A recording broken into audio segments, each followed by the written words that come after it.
What episode number is this? 71. 71. Holy shit, really? Yeah. Wow, okay. Yeah. Hi, I'm Lauren. And I'm Matt. And this is Publish and Prosper, Where publishing, e-commerce, and marketing collide.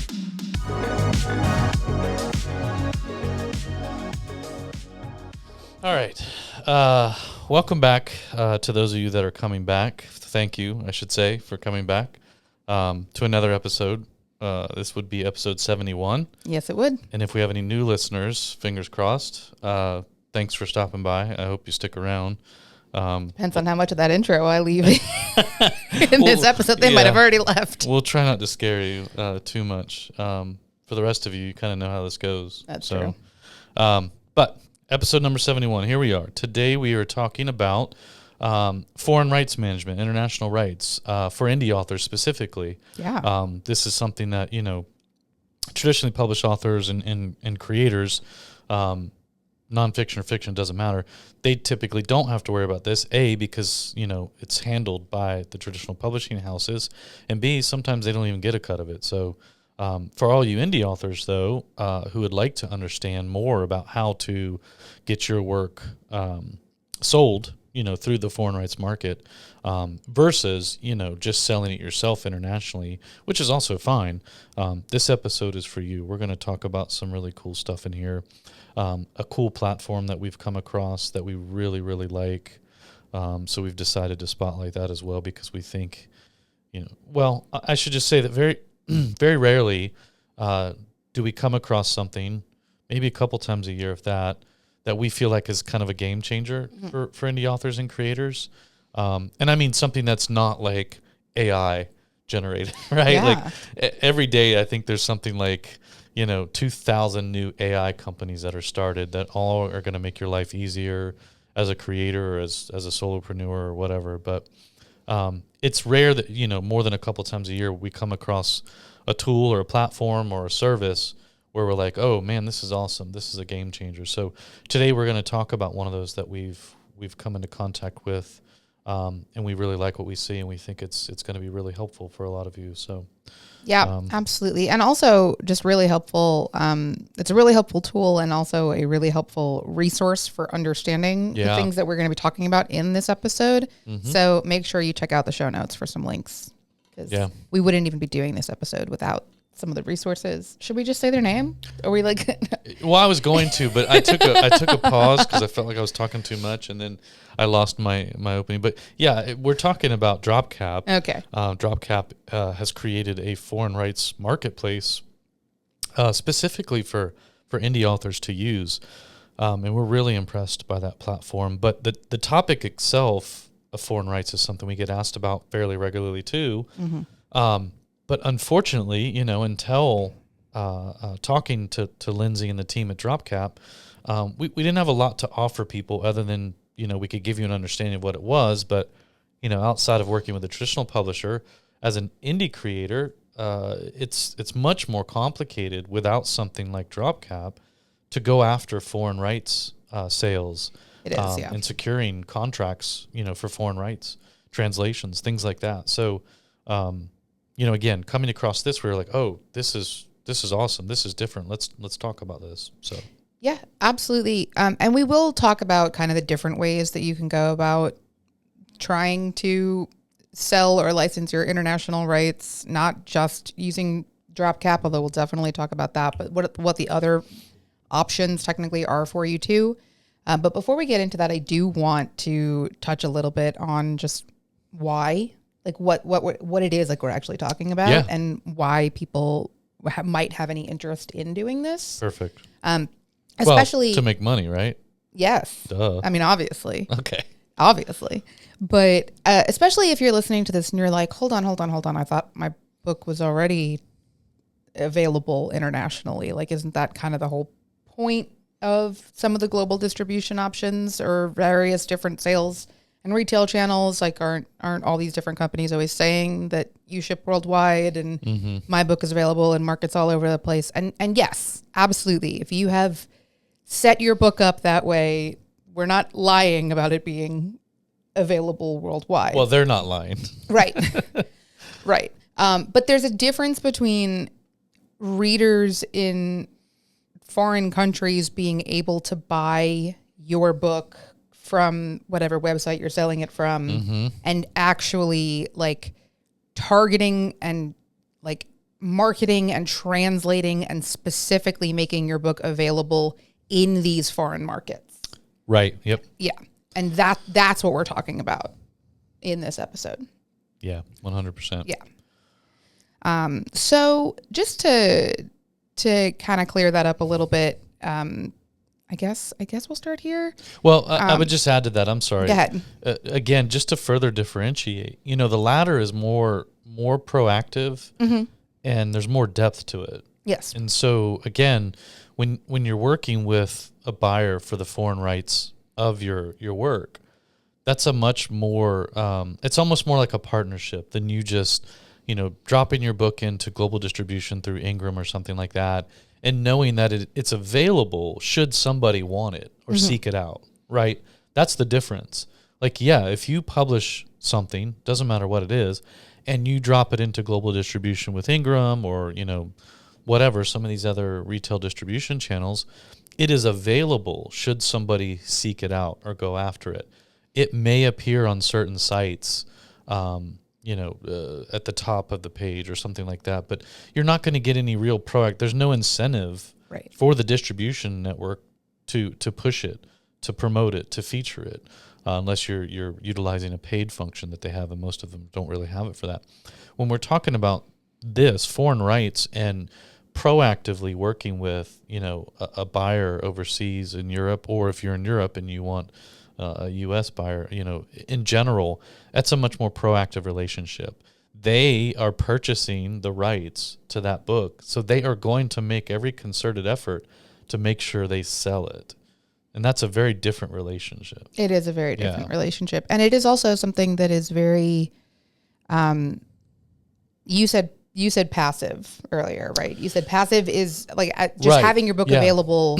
That's correct. Like through global distribution. That's a good way to say it, yeah. And yes, that is, because there are so many differences that we don't really think about domestically versus internationally. Right. In terms of what is trending in different markets, what different readers have interest, and like we'll get into all of this like a little bit later in the episode, but even things like cover style, and a cover style that is really popular in the US might be very different than the cover style that's really popular in Japan. Yeah, that's right. And, a cover that might speak to readers here would not speak to readers in Japan. Right. I think a good way to also paint this picture would be, Haunted Mansion here in the United States, Orlando or California, pick here, it doesn't matter, versus Haunted Mansion in France. Okay. Or Haunted Mansion in Japan. Well, which one is the one that has Mystic Manor?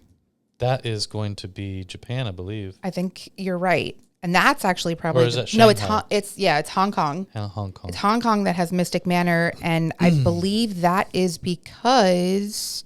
cultural differences. Differences, because in China, like, ghosts and, like, the idea of, like, spirits in the afterlife does not resonate the same way that it does in the US. Right. So they, instead of it being a haunted house, they did a different ride inspired by it, which is also like so high on my bucket list. I've heard it's really cool. And you just came back from the French one. I did just come back from the French Phantom one. Manor? Is that what it is? Yep. And how much difference was in that one besides the name? Oh, it was a very different. While it was same but different, which was actually how a lot of Disneyland Paris was, which was really interesting. Because that one is in Frontierland, and they tied it into the narrative of Big Thunder and it being in Frontierland, and they made it a much more narrative. Like, it's not just this kooky haunted house where all of these like different ghosts and spirits and whatever are living. There's actually a very specific narrative story within it of...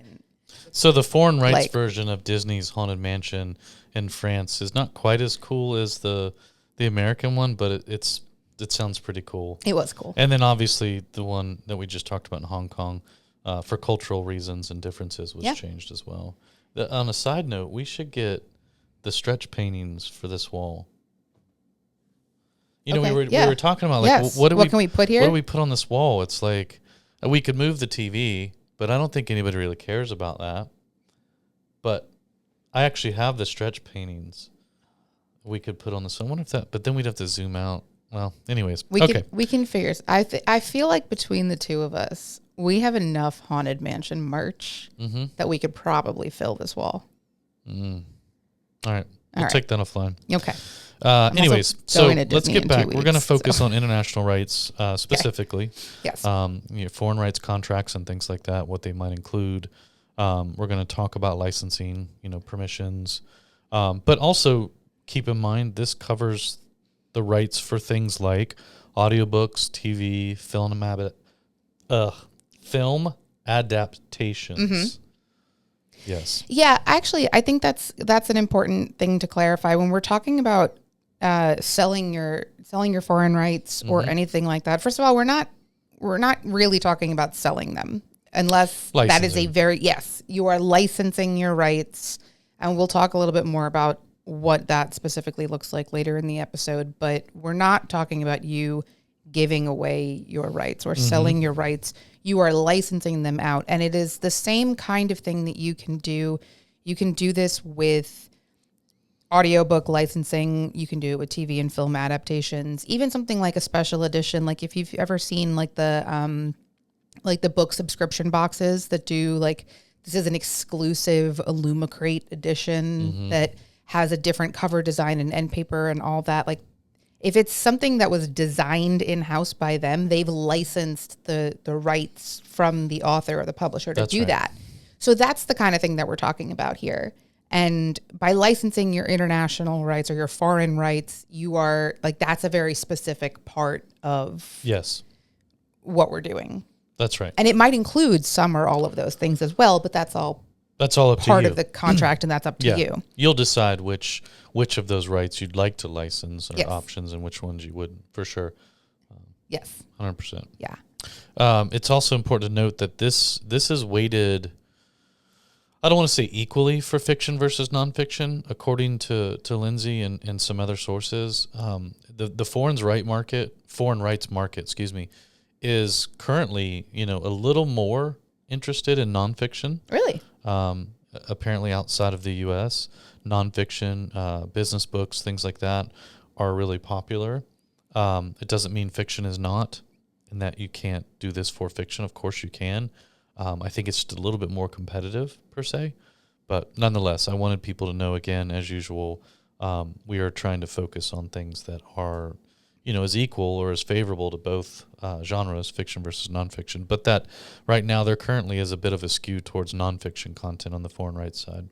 Yes. And also, regardless of which one it's weighted more towards, which one's more favorable one way or the other, the process of this is the same. Yes. So regardless of whether you're writing fiction or nonfiction, if you're interested in licensing your foreign rights, you would go about that the same way. Yep. Yeah. DropCap was, again, super helpful. Yeah. In like all of the information that I got from this episode. Their blog was awesome. Lindsay sent some resources to Matt that was also super helpful in putting this together. One of the pieces of data that I got from them was that sales of translated books makes up 35% of all global book revenue. So, like, if you're kind of looking, like, if you're listening to this and you're like, why do I really care about reaching markets in other countries or something like that? Like, that is a big percentage of books. Yeah, of book sales. 35% of global book revenue. Yeah. Depending on whose numbers you believe, you're talking in the double-digit billions. Yeah. So 35%, I mean, that's a large chunk of revenue. And that's not including the original edition of the book either. That's just including the translated versions of the book. So I thought that was a cool piece of information. So obviously, if we're getting into the subject of why you would be interested in doing this, revenue. Yeah, money. Yeah. Yeah. This is an opportunity for you to add new revenue streams to your existing content, because Yeah. spoiler alert, you don't have to write a new book in order to do this. Well, and let's face it, like everywhere else you're selling books right now, there's a lot of noise. There's a lot of books. There's a lot of competition, especially on, the third-party retail market. So any extra competitive advantage you can gain by way of a new market or some other type of revenue stream or distribution channel, like you should try it. Yeah. For sure. So Yeah. I mean, we did do an episode recently, and if you haven't heard it, I will link it in the show notes, about going wide with your book sales. mm-hmm. This is just another version of that. This is another version of you expanding your audience and expanding your reach to a new audience that you might not have originally connected with based on where you were selling your book. Yeah. In the first place. Yeah. So it's a good way to expand your audience. You're right. Again, opening up new opportunities, things like that. So when you talk about markets outside of the U.S., things are different. You might be looking at your current book sales here in the U.S. and not feeling super great about them, but that could change outside of the U.S., especially in a situation where you've licensed the book rights versus you're just trying to sell outside of the U.S.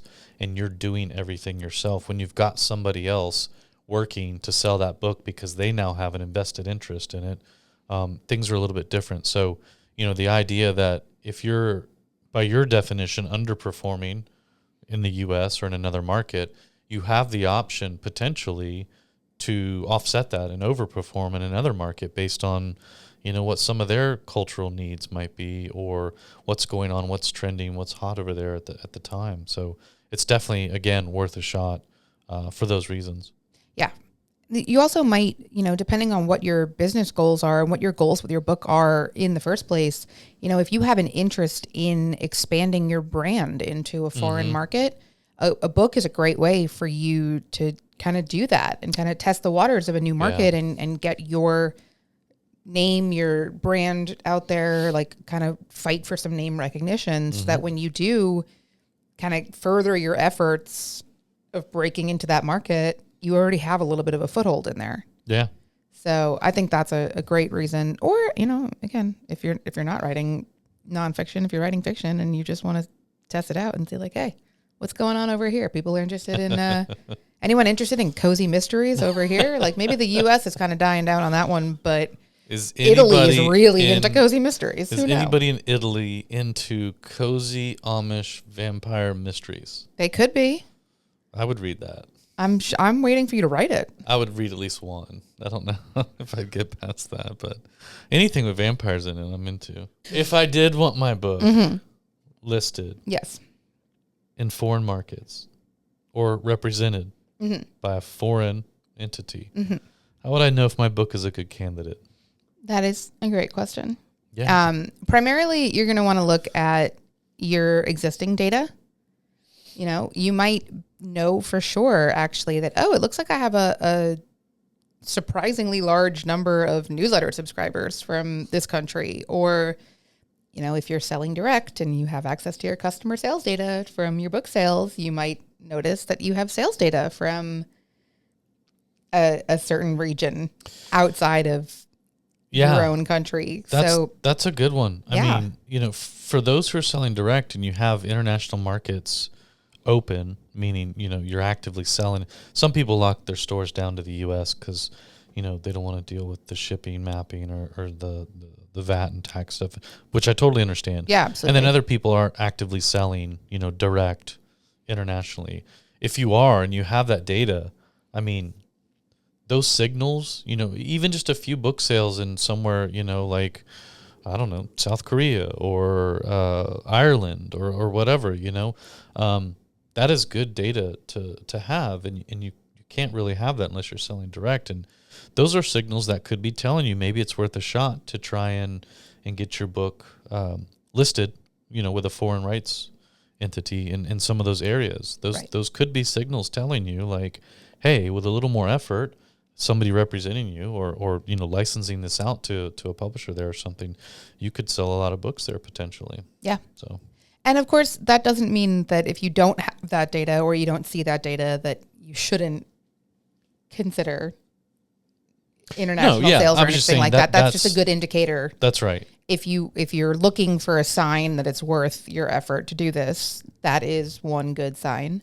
Well, that was just me circling back to yeah. this idea that the data you get from selling direct helps you in way more ways than you can So many ways. imagine. So many ways. There's one right there. There it is. Absolutely. But then, of course, also you could be maybe a little proactive instead and say you're keeping up with publishing trends outside of, or market trends outside of just your area. And you see, oh, look, it looks like there's this like hot new trend in this market. My book fits perfectly into that. What can I do to get my book over there? Yeah.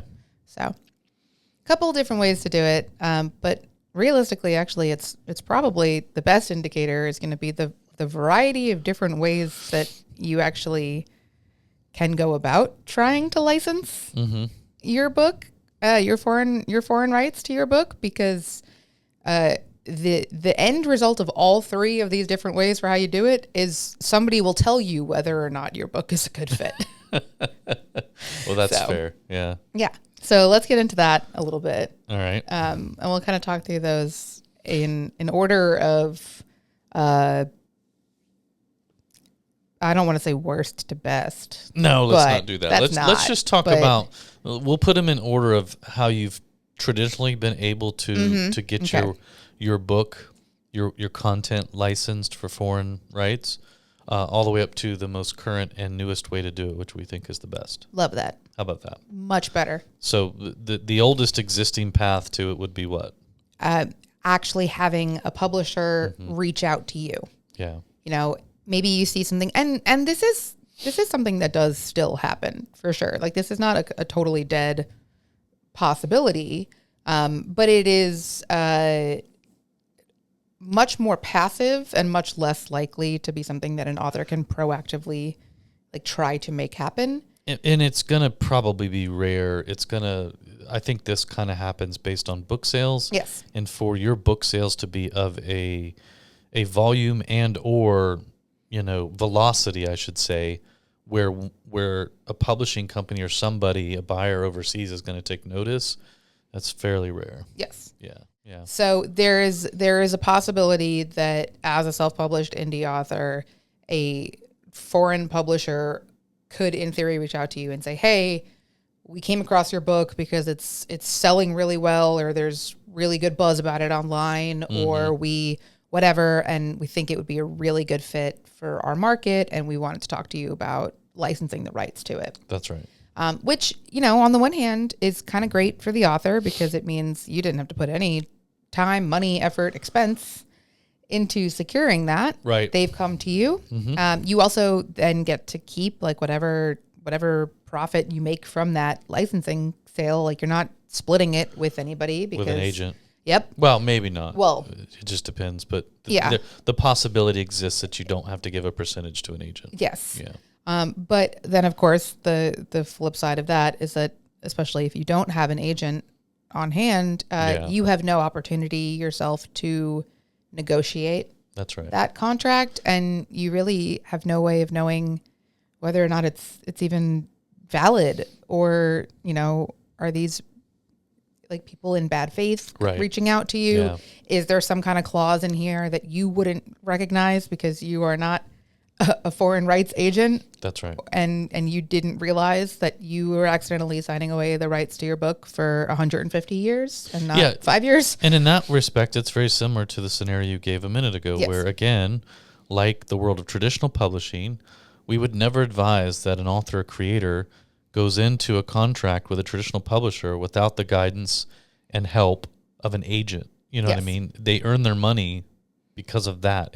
It's worth paying them that percentage because of that protection you get, because they're able to negotiate these things for you in your best interest, because they're incentivized to do so. So going into it without an agent, including something like foreign rights, is probably not advisable unless you've just got a lot of time in your hands. You're able to study up on, some of the contract nuances and things like that. Otherwise, it's worth the percentage to have an agent help you with that. Absolutely, it is. So, which is the next option. There you go. On this list. Yeah. which is like primarily what you see most time these days is people negotiating through an agent. Right. Like, so when we go to London Book Fair, for example, there is a whole massive room. Yeah. That is, and you have to, you can't just walk in there, by the way. You have to have an appointment or something like that. But it's nothing but agents, foreign rights agents. And there's just tons and tons and tons of them. And they're all, it almost looks like speed dating set up down there. Like, and you're just going and you're having appointments with the agents and you're trying to, so it's not, it's a big thing. And it's not something that you can just like, I don't know, like walk up and be like, hey, can I, like you need to do your homework. And yes, you can meet with foreign rights agents at a lot of book shows or conferences, or at least a handful that we've been to, we've seen them. But nonetheless, again, it's not something where you just want to, put your finger in the air and be like, oh, that one looks good.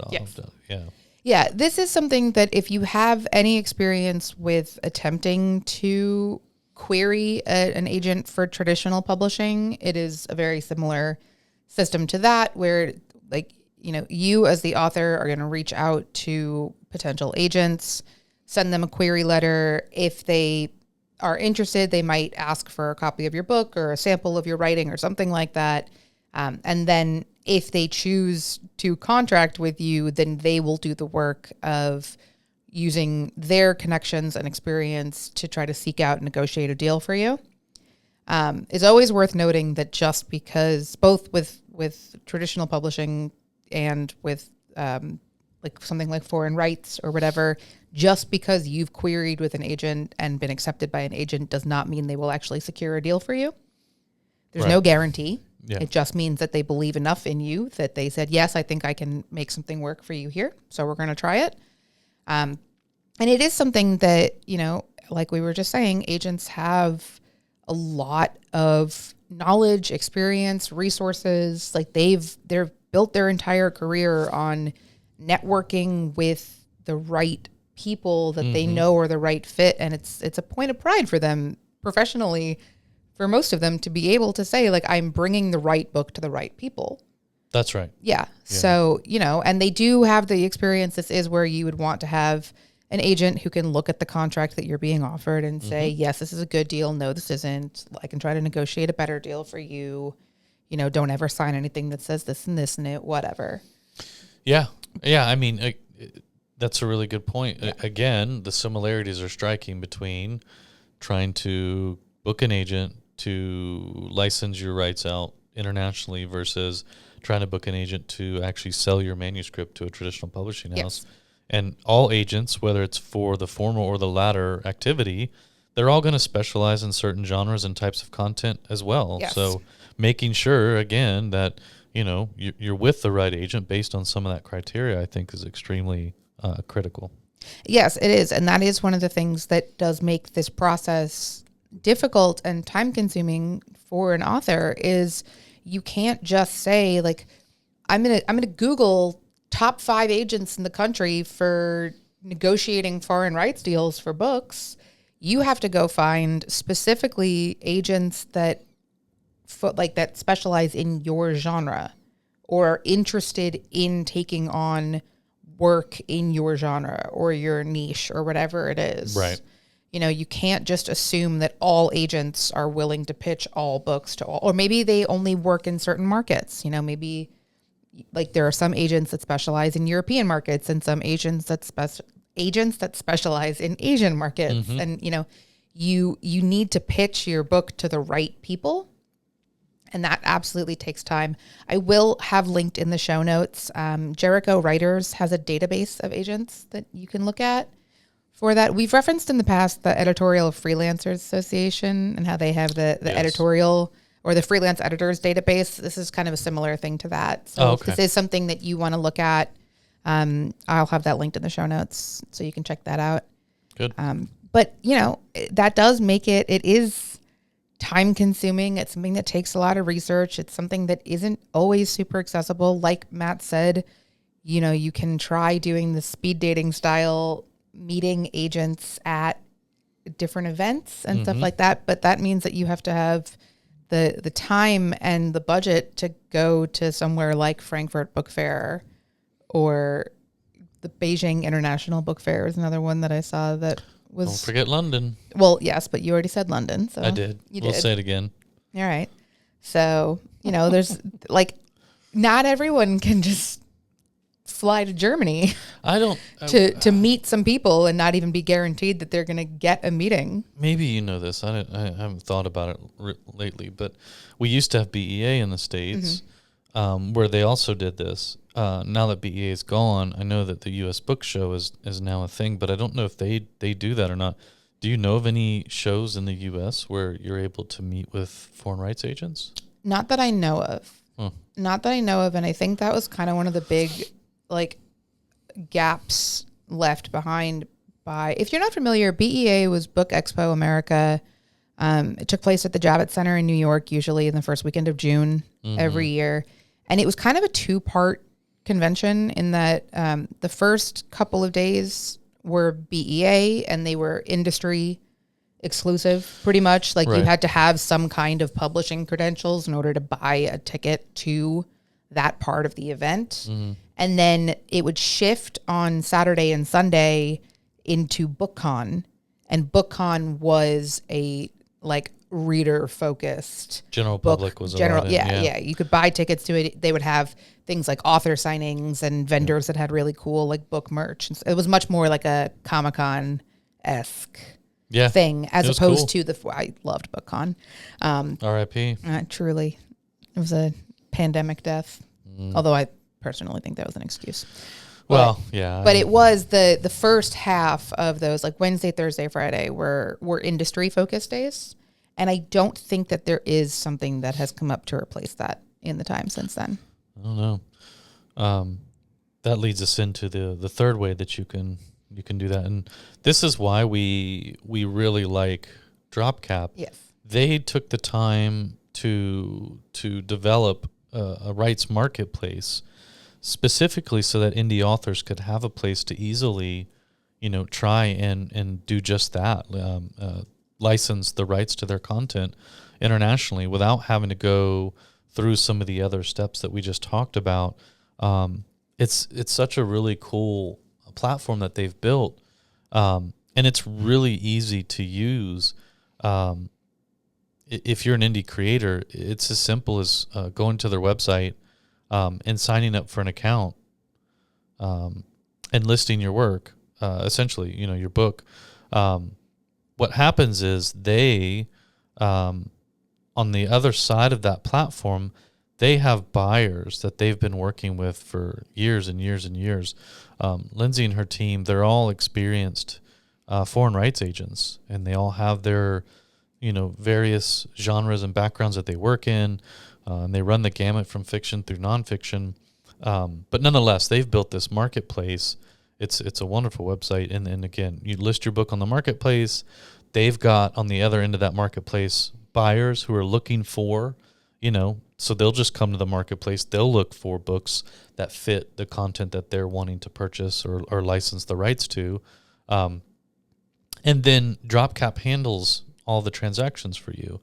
And if you want representation, they're there to also represent you for whatever the standard, agent's percentage and fees are, which is great. And so they've really simplified and I think made this accessible to such a large group of people that otherwise, as we've just been talking about, would have some pretty daunting barriers to entry, to say the least. But, again, when we were looking at this, I was just like, man, this is really cool. Like, this is different. And so, it's not free, of course. There's a fee to use the marketplace, but in my opinion, it's pretty low in terms of what you're going to get.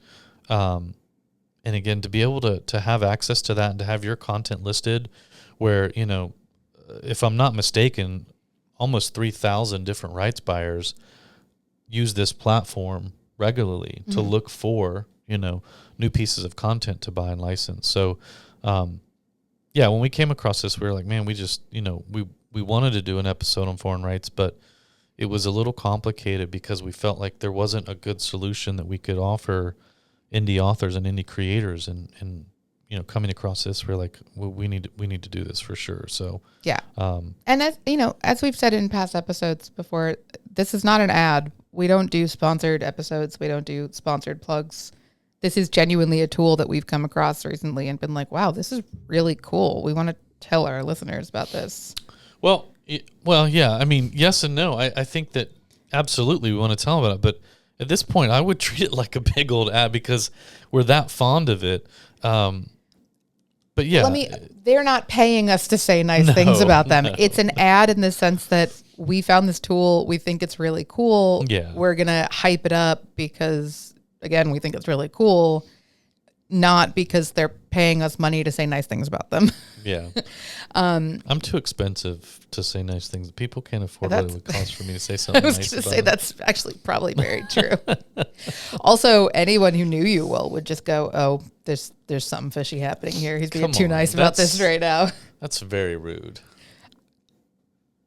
I'm just saying, an authentic, nice comment from you is invaluable. It's worth its weight in gold. All right. That's a better way to phrase it. Okay.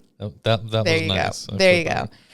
But one of the things that I thought was really cool as I was looking through DropCap and what they offer was that they're very clear that they'll help you as part of the process of you listing your book on your website and stuff, or on their website, on their marketplace. Because, again, they're all experienced with this. They know what kind of information is relevant. They know what's important for you to include. So if you were trying to do this on your own as an author, you might not necessarily know how to pitch your book to foreign publishers, foreign buyers, anything like that, because you're not clear on what information is relevant for those markets or for those buyers. And DropCap is like setting you up for success with that and like really guiding you through. Again, cannot overemphasize how useful their informative their resources were and everything. Yeah. But it just in their setup process, they help you out with like, this is the information that you need, answer this question, share this information, do this, include this, which was very cool. And I think that's invaluable. Yeah. Like to your point that there is a fee to use. I think it's a monthly. Oh, it's like a monthly or yearly. Yeah. It's the same like as most things. Yes. Yeah. Yeah. But what is that in comparison to like the cost of or the value of your time doing all of this manually? Yeah. And it's not like you just pay it and your book gets listed in somewhere with 1,000 other books. Yeah. There's actually a bunch of stuff they do, which was really cool to learn too. You get your own dedicated author page. There's a custom landing page that's made for your book as well, or each book that you list. So you can do more than one book. And then there's a lot of like system matching that happens.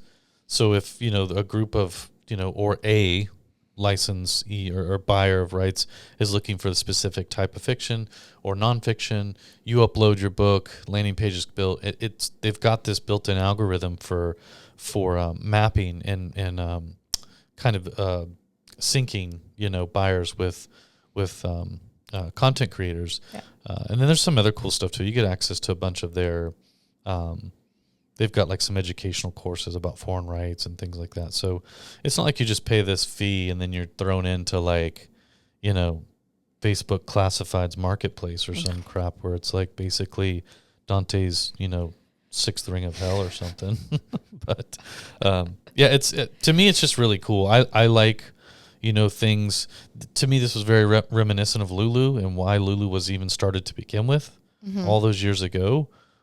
There's a specific need in the market, and it's built to give underdogs a competitive advantage, and that really resonates with me. I like that. So, yeah, that's awesome. I do think that it's probably worth talking at least a little bit about what happens to your book after you've licensed your rights.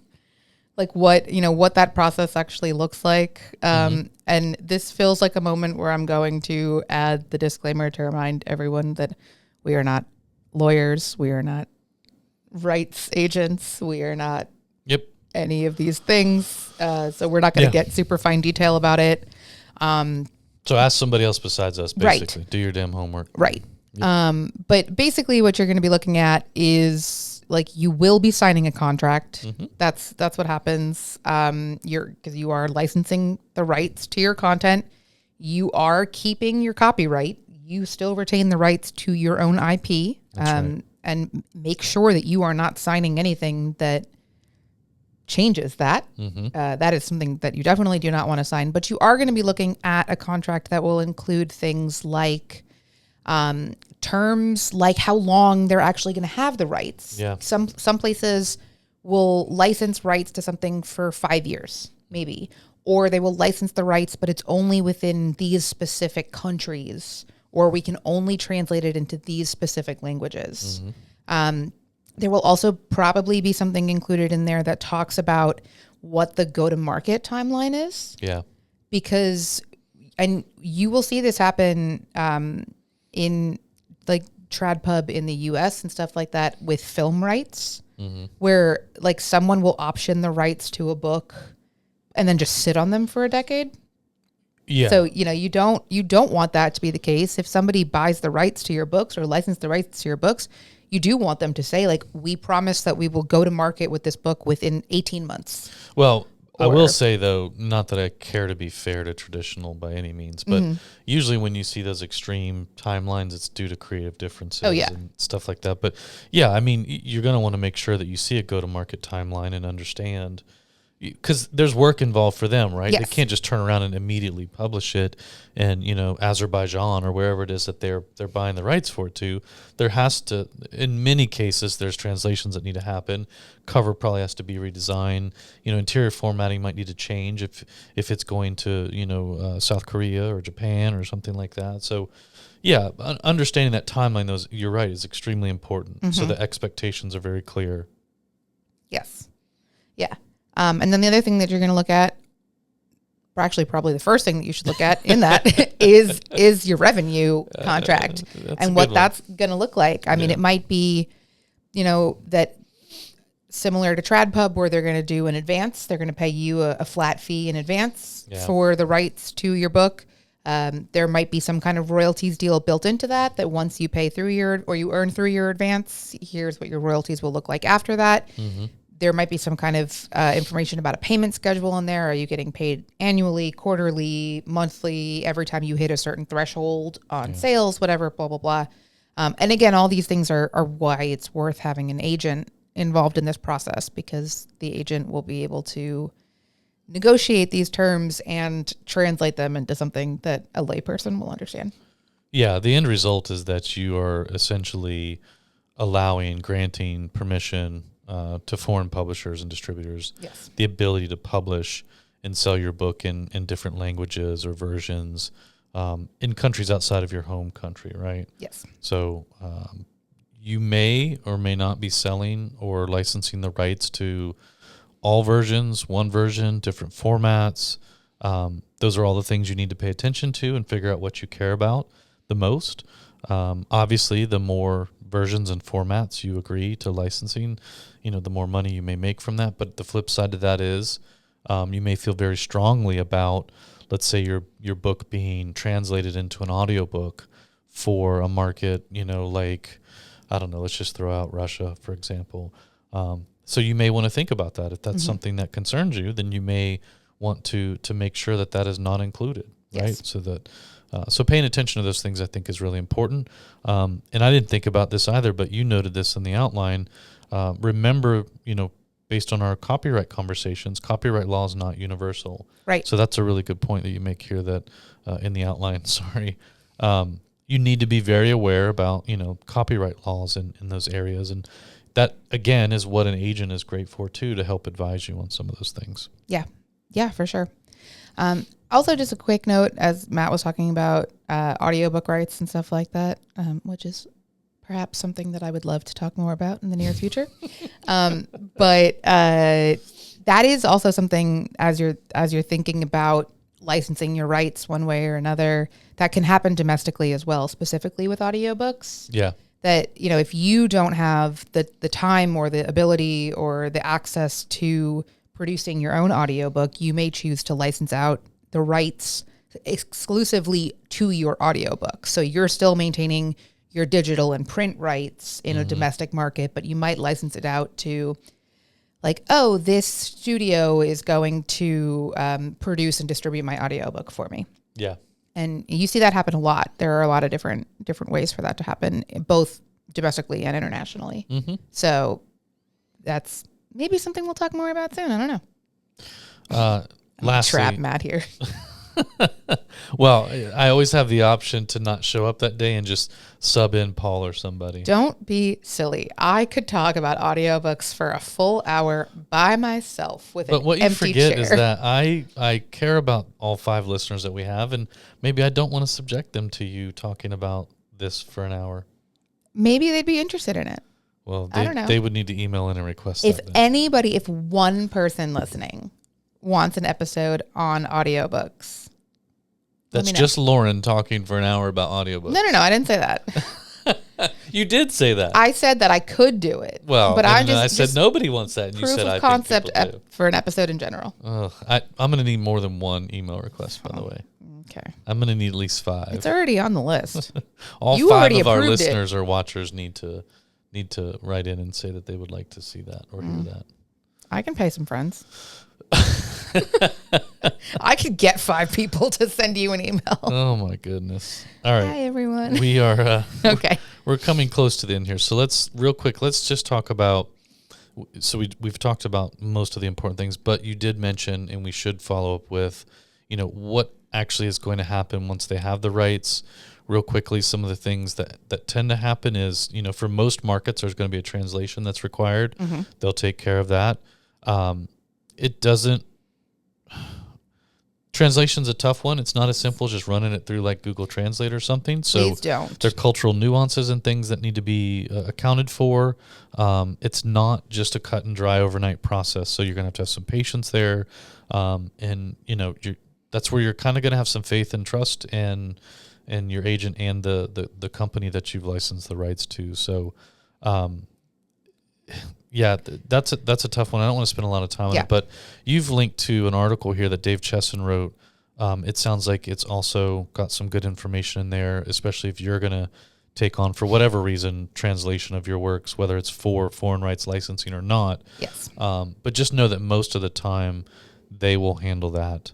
Then they're also more than likely going to want to redesign or repackage your covers. Probably maybe touch on the formatting when they do the translation. There's going to be some design changes to better accommodate, again, that particular geographic location, their cultural nuances compared to, the culture for which you wrote that book for, especially business books and things, Yeah, I mean, even if it's something as simple as just like translating the terms to make sure that like if there's, I don't want to say slang, but like certain ways that we refer to things in the language the book is natively written in that would not like make sense to the readers, but the concepts make sense to the readers. Like there's things like that they're gonna want to update for sure. Obviously that goes along with translations, and I also do want to point out that translations includes more than just the actual content of your book. Yes. It includes everything. That's everything from your title and your cover design to your book blurb. They might rewrite your blurb. Like they might not. I can't believe I just said blurb. I hate using that phrase. I'm going to edit that out. It's going to include things like your cover copy, your back cover copy, your title, your interior front and back matter. Stuff like that, like all of that, even your like marketing copy and your main USPs for your book and stuff like that might get edited and translated to be relevant within specific markets. Yeah. And I mean translated literally and figuratively. Like I mean translated from English to French and English to French, and also translated like rewritten potentially in order to resonate better with this audience. Yeah. Yeah. 100%. Yep. And yeah, like you were saying, they're going to repackage and redesign the book. Most likely, yes. And in many cases, it's going to look wildly different. Yeah. So don't get too upset. I mean, a lot of creators and authors and people are they get very sort of attached to their cover design. Whether they had a hand in creating it or not, it's your book. It's this thing that you took all this time to create. It's now in market. It has this cover. You're very fond of it. And then, you know, let's say you license your rights out to, I don't know, let's just say Ireland, and they want to, the publisher there wants to change the cover to be more culturally relevant, maybe, you know, touch on some idiosyncrasies that maybe didn't appear in yours. And you can't get too bent. Just make sure that it doesn't, you know, go too far outside of the realm of what you're comfortable. Remember also that there are some real special buyers and readers out there in the world, like yours truly, who will specifically go out there and buy different editions of books because they have a newer, cooler, and interesting cover, even if it's a book they already own. And even sometimes if it's a book in a language they can't read. That's a smaller audience, but yes, I've literally seen Lauren go to a bookstore in London specifically to get a copy of a book she already owned because the cover variation for the UK, what was it? Was it Whitestones? No. What was the bookstore? Waterstones, sorry. Yeah. Was different than the one that you had for the US. So that's that sub audience does exist. They're smaller, but sure. Yeah. I would say at this point probably at least 10 over the last 3 years of us going to London Book Fair. I will come home with at least one book each time that is specifically a book that I already own, but I bought the UK edition because the cover was different in the UK. Yeah. So, yeah. Anything else? I think that's a pretty good start. I do, again, I think that there's a lot more value to be found, education to be had over at the DropCap website. Yes. There's certainly other resources out there. You know, you've got some pretty heavy hitters out there that have worked with DropCap, and, you know, people like Joanna Penn and some of the others who, again, you know, they're very well versed in foreign rights, and they trust DropCap. So we trust DropCap. You know, maybe that is actually kind of what I want to, my last note that I want to leave it on is, as I was doing research for this episode, like, you know, DropCap was incredibly helpful. Their resources were phenomenal, but I do try to find information from more than one source. I want to make sure that I'm getting some well-rounded, not biased information. And, you know, I checked all my usual outlets. I checked all the sources that I've come to trust, like Joanna Penn and stuff like that when it comes to any kind of indie publishing topic. And the overwhelming, I would say like 95% of the articles and resources that I found on the subject were talking about using an agent or something like DropCap or some kind of, there was very little information on how to do this stuff yourself. Yeah. So if you've gotten to the end of this episode and are not convinced that it is worth your time and effort, if this is something you're interested in doing, to either go the longer route of querying agents or use the resource like the DropCap marketplace. If you're still thinking like, no, I can do all this on my own, I would maybe consider doing some research into that, because I had a very hard time finding any credible sources that talked about doing this on your own. Yeah. Like, of all the DIY things that are possible within indie publishing and self-publishing, this is something that I think there are some really great experts and people out there that know how to do this, and you should use them and not try to do this one on your own. Agreed. Anything with a contract involved, honestly, is something you should pursue with help, not on your own. Yeah, so that's probably a good rule. Yeah. Not even for publishing, just for life. Even attorneys have their own attorneys. Yeah. So, all right. Well, that was fun. It was fun. Not too bad. No, I think we did okay. Okay. Sorry for the couple of tangents that in there. I'm inevitably not going to edit them out, so enjoy them. All right. Well, until next time. All right. Thanks for listening, everyone. If you have any questions, comments, concerns, anything that you want to talk more about, anything that you want to know about audiobooks, perhaps, or anything else, you can always leave us a comment on Lulu's social media, on our YouTube channel. You can email us at podcast@lulu.com, and you can leave us a review on Apple Podcasts or Spotify. We do check those. So if you have anything nice to say. I mean, if you have anything mean to say, maybe you could Yeah, we email haven't me. got any reviews in a while. Yeah. Some of you, well, maybe we've gone through all our listeners. Maybe that's the only the amount. What do we got? I think 14 on Spotify reviews. That's it. Yeah, but we have more weekly listeners than that. Are you sure? Yeah, I check our metrics Well, every then we week. should have more reviews. You guys should go leave us some reviews. Yeah, leave us a review, like and subscribe. All that stuff. We'd love it. We'd really appreciate it. Yeah. And if anyone has any ideas for bracelets for CEX, What do your bracelets let me say know. today? They say Man, I almost forgot. again. I You forgot last week. episode. I know. That's not cool. They say pathological people pleaser. It's 3 different bracelets with one word each on them. That was a good note to end on. Okay. If you have any ideas for bracelets, either for me personally or for bracelets that I should make for CEX, for all of our cool listeners to come to CEX, leave us a review or send us an email and let us know. Perfect. All right. Later. Bye. To learn more about this episode, check out the show notes on publishprosperpodcast.com. Publish and Prosper is brought to you by Lulu.com. To hear more episodes like this one, please like and subscribe wherever you listen. Thanks for tuning in.